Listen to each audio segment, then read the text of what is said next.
안녕하세요. 연세대학교에서 문학과 문학 콘텐츠에 대해서 강의하고 있는 국어국문학과의 이소연이라고 합니다.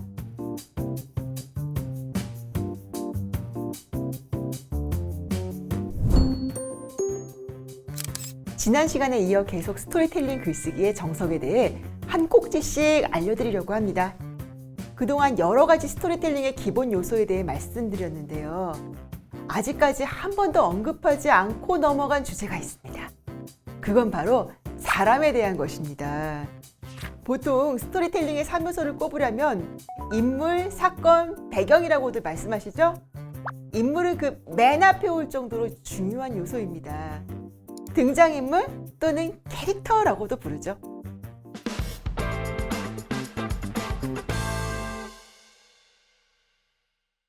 사실 스토리텔링이 널리 공감을 얻고 이른바 흥행을 하기 위해선 인물들을 잘 설정해야 합니다. 마블이나 DC 유니버스를 생동감 있게 만드는 주역들은 모두 매력적인 초인 캐릭터들입니다. 우리 고전에서도 대중들의 뇌리에 남아있는 매력적인 캐릭터들을 얼마든지 찾아볼 수 있습니다. 홍길동, 전우치, 박씨 부인 홍계월, 바리대기, 임꺽정 등등 세도 끝이 없습니다. 사람이 제일 관심 갖는 대상은 역시 사람이거든요. 매력적인 캐릭터야말로 독자들로 하여금 가장 빨리 깊은 공감을 끌어낼 수 있게 하는 핵심적인 요인입니다. 그럼 어떻게 하면 이야기 안에서 살아 움직이는 인물들을 창조해낼 수 있을까요? 앞에서 새롭고 창의적인 플롯을 창조해내려면 우리 문화 속에 축적된 마스터 플롯들을 참조해야 된다고 말씀드렸죠.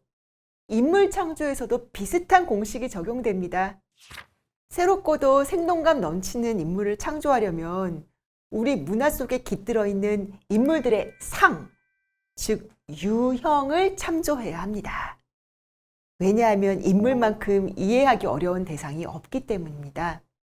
하물며 스토리텔링 속에서 성공적으로 인물을 재현하는 일은 더더욱 어렵습니다. 그래서 어쩔 수 없이 우리는 기존에 형성된 인물들의 모형인 유형에 의지할 수밖에 없는 거죠. 모든 문화권에는 다양한 서사 양식에서 통용되는 수많은 유형들이 존재합니다. 유형의 목록은 끊임없이 이어지죠. 하지만 들어보면 어디선가 만난 적이 있는 것 같은 인물들이에요. 이런 유형은 인물을 파악할 수 있도록 하는 일종의 틀이라고 할 수 있습니다. 물론 이런 유형들을 사용할 때는 매우 조심해야 합니다. 유형은 때로 타인에 대한 편견을 조장하게 하는 선입견들의 목록이거든요. 유형에 의해 불가피하게 타인의 능력을 제한하거나 부정적인 낙인을 찍는 일도 발생합니다. 유형에 따라 인물을 사유하는 행위는 우리의 정신작동 기제 중 일부이거든요. 유형은 인간의 풍부한 복잡성과 끊임없이 변화하는 본성을 적절하게 포착하는 인지적 기제이기 때문이에요.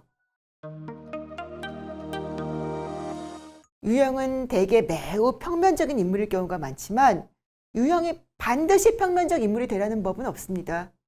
오히려 유형에 따라 등장인물을 만드는 과정에서 수많은 인간의 복잡성을 담을 수 있다는 것이 바로 아이러니죠. 등장인물은 단순한 유형이 아니라 유형의 복합체입니다.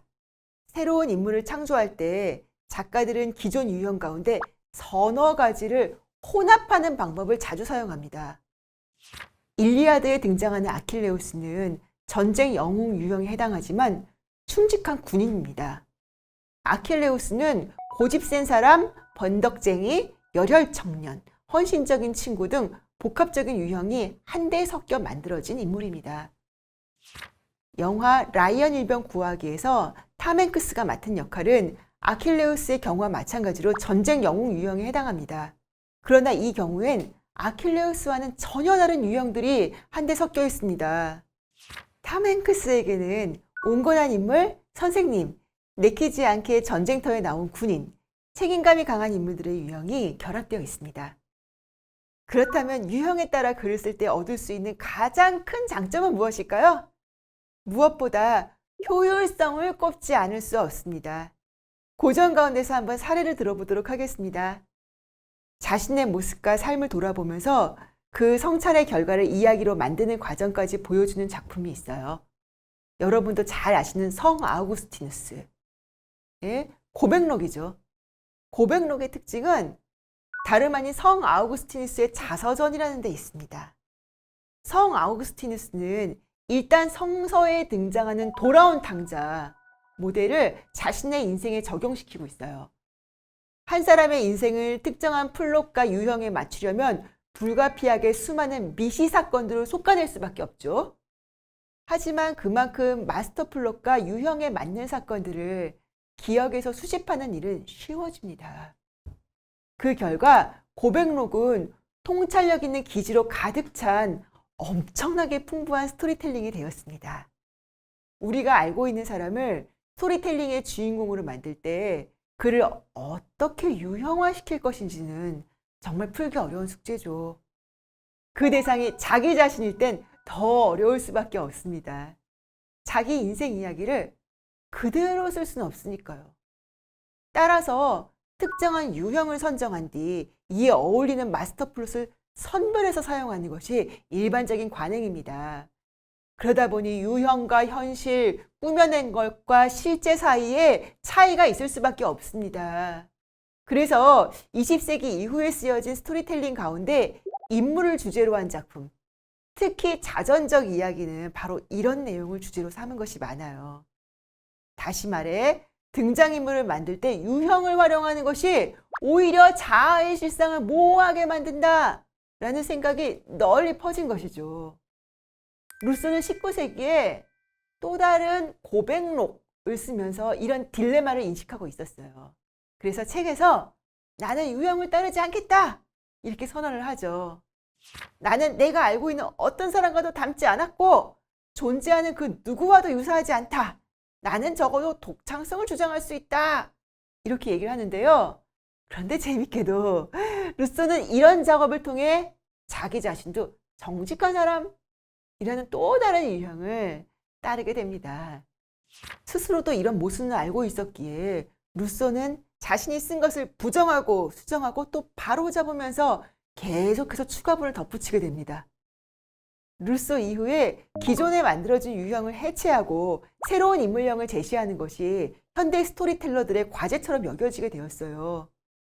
자신의 진정한 모습 찾기라는 길고도 이길 가망 없는 전투 과정은 20세기의 숱한 철학자, 모더니스트 예술가, 포스트 모던적 스토리텔러들의 중요한 테마가 되죠.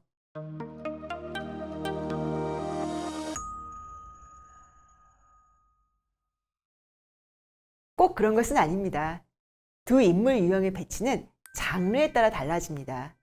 평면적 인물은 희극, 풍자, 멜로드라마에 자주 등장하고요.